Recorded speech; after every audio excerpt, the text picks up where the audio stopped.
Hace mucho, mucho tiempo, en un lugar perdido dentro de la inmensidad de las tinieblas,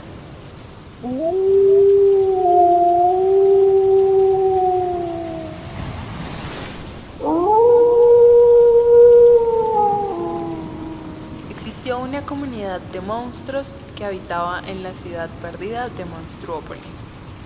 En este olvidado y marginado pueblo vivían monstruos de todo tipo: brujas, vampiros, espantapájaros, zombies, muñecos vudú, momias y todo aquello que puedas imaginar. La comunidad solía reunirse para celebrar sus tradiciones y así distraer un poco el estigma en el que vivían. La alcaldesa del pueblo, la señorita Gulu Gulu, la muñeca vudú, se caracterizaba por su sabiduría y experticia. Era una mujer ya entrada en años, que siempre intentaba ayudar a los ciudadanos, aun cuando ellos como comunidad se encontraban bajo el yugo de los humanos, quienes los subordinaban por considerarlos diferentes.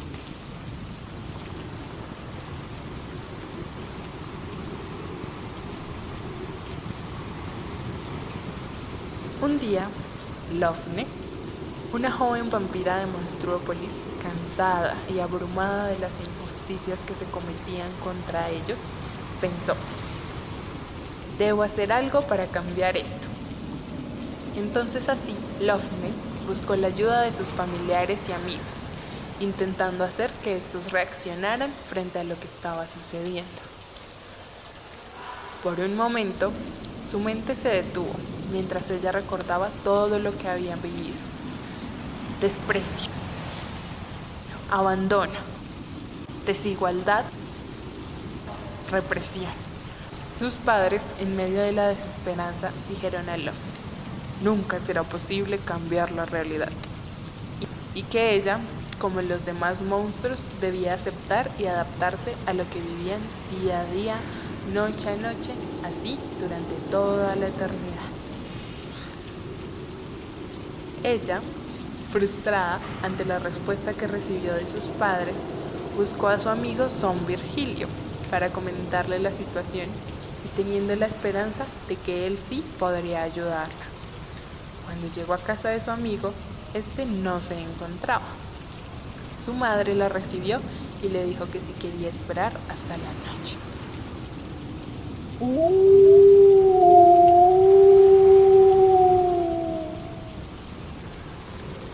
Al caer la noche, Son Virgilio apareció, pues se encontraba entrenando con la liga zombie del pueblo. Afuera caía una tormenta, por lo cual Lofne tuvo que pasar toda la noche en casa de su amigo, aprovechando el momento para comentar con Son Virgilio sus ideas. Son Virgilio, atento a lo que le comentaba, estuvo de acuerdo con su amiga y entre los dos decidieron que definitivamente harían algo por su comunidad. El día siguiente se reunieron con los demás miembros de la Liga de Zombies, comentaron el tema y decidieron acudir a la señorita Gulu Gulu. Estando reunidos con ella les comentaba su experiencia buscando el cambio. Muchas veces lo he intentado sin obtener un resultado, decía ella. El pueblo no quiere participar en esto, se han dado por vencidos. A lo cual, los jóvenes confundidos preguntan qué pueden hacer para lograr un cambio. La señorita Gulu Gulu respondió: el camino es la resistencia, es decir, la estrategia que sirve para transformar nuestra realidad en las injusticias que vivimos por el poder impuesto por parte de los humanos. Lofne y la Liga de los Zombies deciden convocar a su comunidad. Días después, se realiza una junta en la que asisten todos los miembros de la comunidad. Lofne, la señorita Gulu Gulu y sus amigos zombies exponen sus ideas ante los demás habitantes y obtienen una favorable participación. Finalmente, toda la comunidad acuerda dirigirse hacia los humanos de forma artística y cultural, de modo que durante el transcurso del día los monstruos comunicarán a los humanos su inconformidad y durante las noches se cerrarán las calles para realizar muestras artísticas de la cultura monstruo, impidiéndoles así dormir. Esto afectó seriamente a los humanos, ya que sus niños se mostraban irritados al no poder descansar. Los monstruos entendieron que si continuaban luchando podrían lograr algo en pro de su comunidad. Mientras unos monstruos mantenían la lucha, Lofne, los zombies y la señorita Gulu Gulu buscaban nuevas estrategias para maximizar el resultado y garantizar a cabalidad sus derechos. No podemos negar a ningún monstruo en la Tierra sus derechos. Son inherentes a la naturaleza de cada monstruo. No se trata de pedirlos, sino de exigirlos. Los monstruos, motivados a liberarse de la opresión, decidieron que era hora de tener la constitución política de Monstruópolis, encaminada al reconocimiento de los ciudadanos. Se adelantaban reuniones y se implementó un sistema democrático para determinar los principios básicos en los que se fundamentaría la constitución. La señorita Gulu Gulu, en su papel de liderazgo, dijo a su pueblo: es la participación de todos la que definirá nuestro rumbo. No se puede suponer la acción de pocos como un hecho determinante. Ya lo dijo Abraham Lincoln, es el gobierno del pueblo, por el pueblo y para el pueblo. Lofne agregó una pequeña investigación que hizo en Google Bambi y se dirigió hacia el pueblo contándoles que los humanos habían creado la democracia como una forma de gobierno en la que todos los ciudadanos adultos ejercían el poder y la responsabilidad cívica, ya sea directamente o por medio de representantes libremente elegidos. Pero ciertamente habían ignorado la fortaleza de su pueblo y se habían posicionado como ignorantes de su realidad, justificándola en las malas decisiones electorales. Igualito. Para ello, la señorita Gulu Gulu advirtió que no debían hacer una democracia representativa, sino por el contrario, una democracia directiva, donde los ciudadanos puedan participar en la toma de decisiones públicas sin la intermediación de funcionarios elegidos o designados. Los monstruos, aterrados por el cambio Los monstruos, aterrados por el cambio, empezaron a murmurar y preguntarse si debían actuar. Muchas veces lo habían intentado y sentían desfallecer ante la desesperanza. Pero de pronto, una olada de silencio se tomó el lugar y un campaneo a lo lejos se tomó la atención de los presentes. Apareció entonces el fantasma del señor Liscano. Sacudiendo la tierra de los monstruos, los miró con desprecio y les preguntó: se hacen llamar monstruos y se consideran parte de Monstruópolis. ¡Kabum! No son más que un conglomerado de monstruos sin identidad. Actúen si quieren ser ciudadanos. Son ciudadanos y habitantes de este país, pero buscan ser entes pasivos de la transformación. No se trata de que todos sean una copia del otro, sino que a partir de sus diferencias sean complementos de la colectividad, capaces de afrontar la adversidad y aportar ideas para el desarrollo de la comunidad. Mientras terminaba su guión, un sonido ensordecedor se tomó Monstruópolis y Liscano desapareció. Nunca antes Monstruópolis se había sentido tan aturdido. Pero esas palabras fueron justamente el detonante de la polémica. Cada monstruo comprendió y se comprometió con su monstruo interior. Se unieron a la lucha contra los humanos. No iban a ceder hasta abatir el yugo que habían soportado por milenios. Esa noche, todos los monstruos volvieron a casa. Les esperaba un largo camino. Por alguna razón, Lofne prefirió ir a casa de su abuelita Florence Thomas. Camino a casa de la abuela se encontró con el lobo patriarcal, quien arremetió contra ella y le preguntó: ¿a dónde vas, Lofnicita roja? Ella le contó que iba a casa de su abuelita para contarle sobre la lucha que iniciaba. El lobo rió con gran fuerza e incredulidad, advirtiendo a Lofne la imposibilidad de participar siendo mujer. ¡Qué desfachatez de aquel lobo! Intrigada y consternada, llegó a casa de su abuela y en medio de la noche preguntó: ¿por qué el lobo había dicho tales cosas? A lo que su abuelita respondió:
Pequeña Lofne, muy pocos conocen la historia real del feminismo, así que te contaré acerca de este fenómeno para que trates de entender lo que realmente es.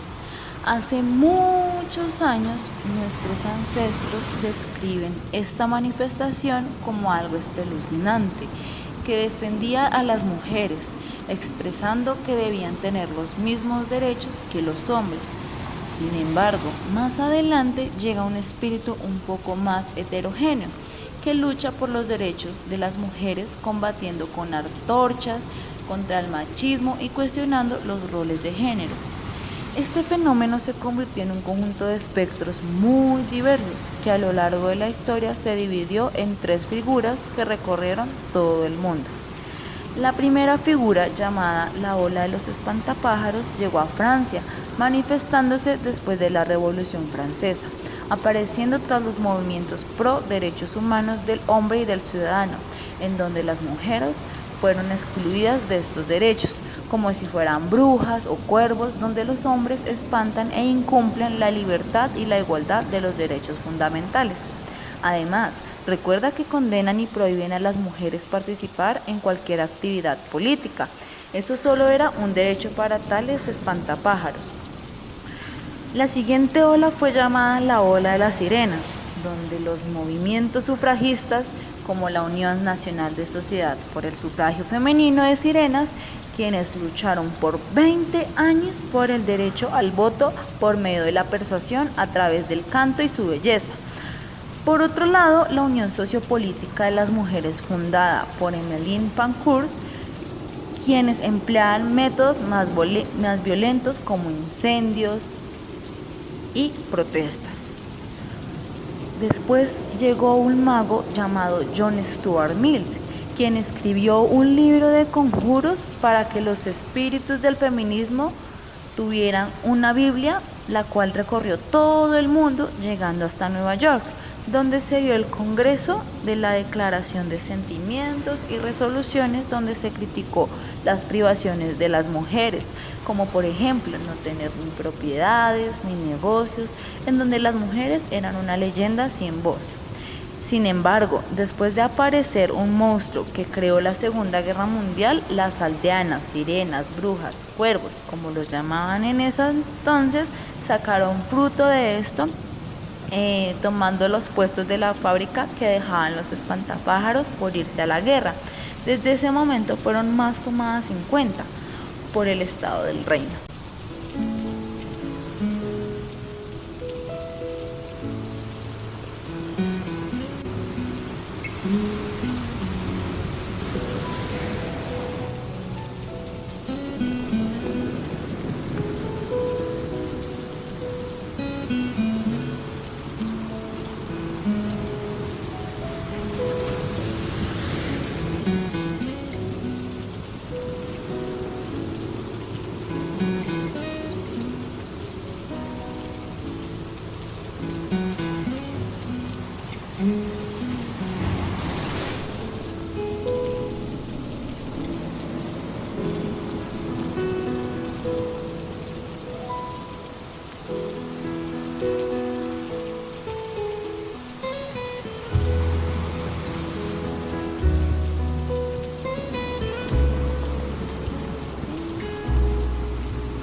lo que surgió que en Rusia, con la revolución comunista, Alexandra Kollontai buscó la forma de articular el espíritu del feminismo y el espíritu del marxismo, defendiendo el amor libre, el derecho al aborto, el mismo salario, y ella logró ser la primera mujer en ocupar un puesto en el gobierno de los espantapájaros. En cambio, Emma Goldman se caracterizaba porque su espíritu del feminismo no buscaba una igualdad con el hombre, sino una libertad autónoma con la mujer. Era llamada la mujer libertad, quienes decían que aparecía siempre de blanco cuando se oponía a que la mujer fuera sometida al gobierno, y además cuenta la leyenda que en las noches se escuchaba su voz diciendo: la liberación de la mujer empieza desde vivir su sexualidad libremente. Así, la segunda figura del espíritu feminista se posicionó en el cuerpo de Simone de Beauvoir, donde el espíritu le impulsó a estudiar sobre la condición de la mujer, revelando cómo la mujer siempre ha sido considerada como lo otro, lo ajeno, impide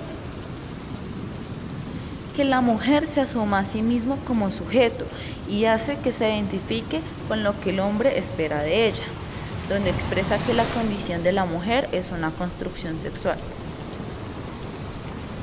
dado por la sociedad. Betty Friedan, a quien también el espíritu del feminismo se posicionó en su cuerpo y en su mente, creó una revolución de sirenas, aldeadas, llamadas No, quienes protestaban porque los derechos fueran igualitarios y las mujeres estuvieran presentes en todos los estratos con un mismo trato que los espantapájaros. La tercera figura es un poco más radical, donde el espíritu de Kate Millett posiciona un nuevo fenómeno que es el patriarcado con la política sexual. El sistema de dominación sexual era muy prepotente en ese entonces, donde también Shulamit considera que por culpa de los fantasmas de la biología se produce la desigualdad social. Esto generó un movimiento de la liberación de la mujer, en donde crearon espacios femeninos para mujeres maltratadas por los espantapájaros, también espacios para la defensa personal al ser pescadas las sirenas, protestas por el certamen de belleza que hacían las vampiras. Al final, según una ancestra llamada Celia Moros, el feminismo de la igualdad busca eliminar cualquier diferencia artificial basada en el sexo, ya que todos tenemos las mismas estructuras racionales, sean espantapájaros, sirenas, brujas o cuervos, todos somos iguales. Baudelaire, en la aldea de Barcelona, le contó a los niños de la aldea que las feministas liberales consideran que el tratar a las mujeres como un espíritu inferior o maligno viola los principios de libertad e igualdad, puesto que niega a las mujeres la igualdad de derechos que les permitirá conseguir sus propios intereses, la igualdad de oportunidades y la misma consideración para todos los aldeanos independientes del sexo.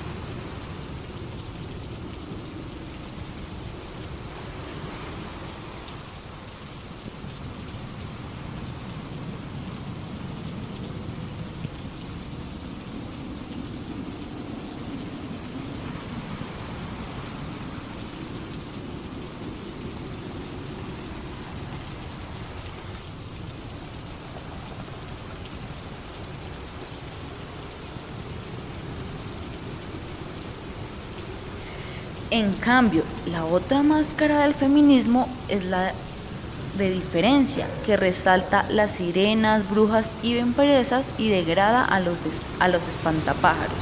La leyenda de que la biología femenina es básica para la división sexual del trabajo, el papel revelante en la cultura, hace que el relato feminista radical acepte la importancia de factores como la jerarquía, la clase o la raza en relación a la opresión de las mujeres, pero considera que la causa de eso es el patriarcado como el lobo feroz, donde es el quien controla a los cuerpos, la sexualidad y los procesos reproductivos de las mujeres.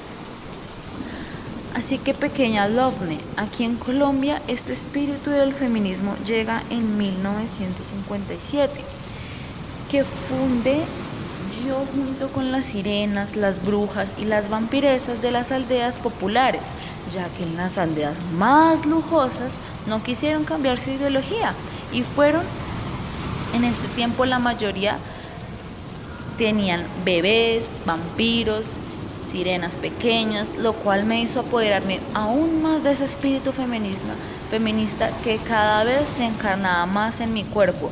Por esto digo que ni los espantapájaros ni los lobos feroces pueden ser feministas, porque para eso se necesita tenerlo escrito en su existencia. También te cuento, en la sociedad de estas aldeas, la mujer se incorpora en relación al trabajo y cómo se afecta su papel en la familia, ya que a lo largo de la historia se implementaron elaboraciones discursivas coloniales que definieron lo que era mujer y lo que es ser feminista, y cómo las categorías de género y patriarcado establecieron lo que era la subordinación de la mujer y también las posibilidades de su emancipación. Yo te digo que son discursos coloniales en el sentido en que han construido a las mujeres del tercer mundo o del sur global como un otro, pero es ustedes deben de colonizar.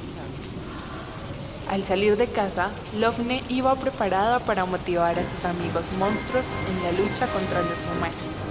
Al llegar a su pueblo, les contó las enseñanzas que le dejó la charla con su abuelo, de modo que el pueblo se organizó y le dieron prioridad a su identidad como ciudadanos.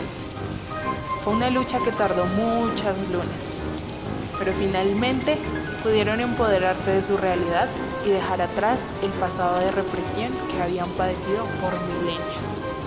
Entendieron que había llegado su momento de monstruosa reina.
Advertencia: en el siguiente capítulo abordaremos el tema del psicoanálisis y la política.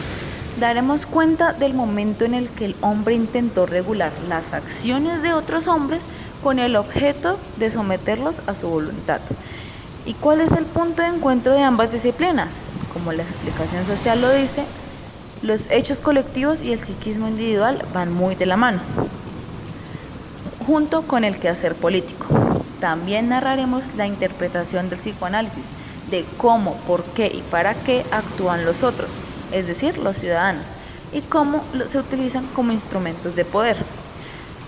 La importancia de los aportes de la política al psicoanálisis son muy importantes, ya que se necesitan para lograr hacer acertados análisis de su objeto de estudio, ya que se debe considerar las condiciones políticas, económicas y sociales por las que atraviesan sus pacientes, ya que si no, será algo así como una silla coja en la cual es muy difícil sentarse y mantenerse en equilibrio. Abordaremos este tema porque es preciso dejar en claro que la política y el psicoanálisis se necesitan, ya que en la política, como expresión partidaria y electoral o revolucionaria, requiere de los conocimientos del psicoanálisis para comprender e interpretar la dinámica del inconsciente, a efectos de hacer uso de tales conocimientos para acercarse con mayor éxito al electorado o a las masas.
Hola a todos, me llamo Luis Martínez de Prado, soy psicólogo y psicoanalista y estoy aquí para presentaros el seminario Estudio crítico sobre el sujeto individual y político desde el psicoanálisis.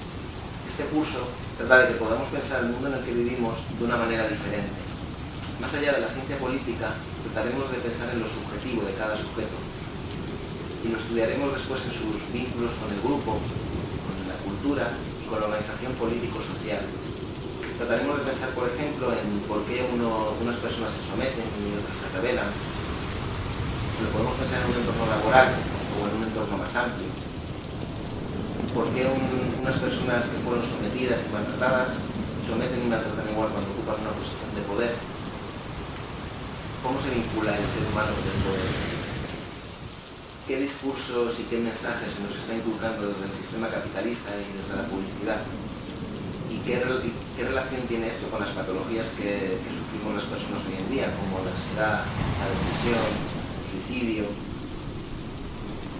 ¿Por qué esa apatía tan generalizada que hay ahora de los jóvenes y no tan jóvenes hacia lo político, hacia lo social y incluso hacia lo cultural? ¿Y a quién beneficia esta apatía? ¿Es lo que llaman crisis de verdad una crisis? ¿O es algo que es cíclico y periódico, inherente al sistema que nos sostiene? O dicho de otra manera, ¿se sostendría este sistema de no ser por estas crisis? De todo esto y de muchos otros temas que propongáis vosotros y que proponga yo, hablaremos en el curso, como son las religiones, los fanatismos, el terrorismo, las técnicas de control de masas. Utilizaremos el psicoanálisis como herramienta crítica y analizaremos la psique individual y en grupo. Y pensaremos qué papel tiene el inconsciente en todo esto. Usaremos también los recursos que nos da la psicología social, la sociología o la filosofía, tratando de generar un enfoque lo más amplio posible, un enfoque que vamos a construir entre todos. Aprenderemos todos de todos y generaremos mucho debate. Y lo más importante de todo, dudaremos de todo, huiremos de toda certeza y dudaremos. Y desde esa duda y desde ese pensar, trataremos de construir algo que nos ayude a mirar el mundo de una forma más real, más crítica, que nos permita salirnos un poco del sistema, del rebaño, y mirar desde afuera, cambiando nuestra posición subjetiva de observador. Porque yo pienso que quizá el primer paso y quizá el más importante para cambiar algo que funciona mal es analizar lo que hay. Os podéis inscribir en el Ateneo 1 de mayo a través del teléfono o del correo electrónico que van a aparecer a continuación. Muchísimas gracias y nos vemos pronto.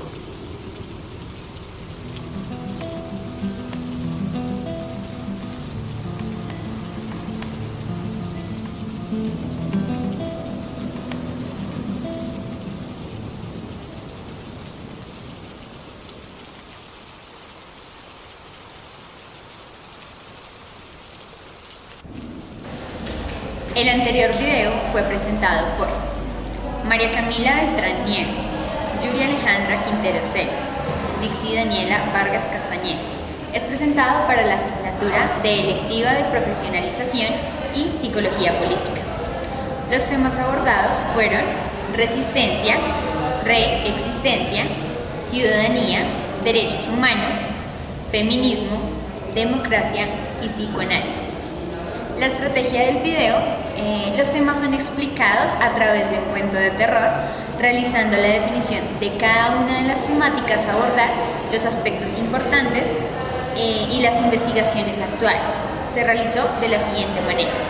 Resistencia es definida a partir de Molina 2004 en su artículo Resistencia comunitaria y transformación de conflictos, un análisis desde el conflicto político armado de Colombia, en la Universidad Autónoma de Barcelona.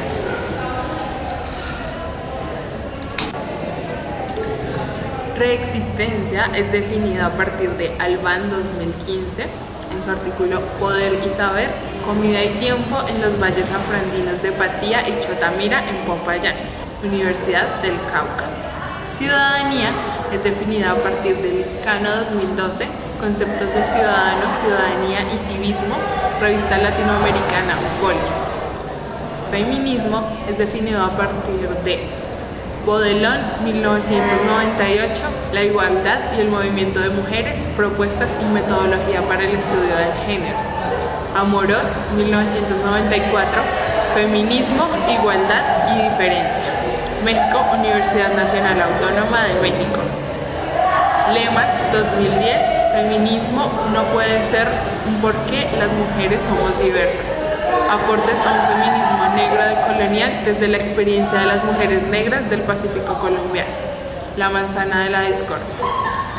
Luna, 1985, los movimientos de mujeres, feminismo y feminidad en Colombia, 1930.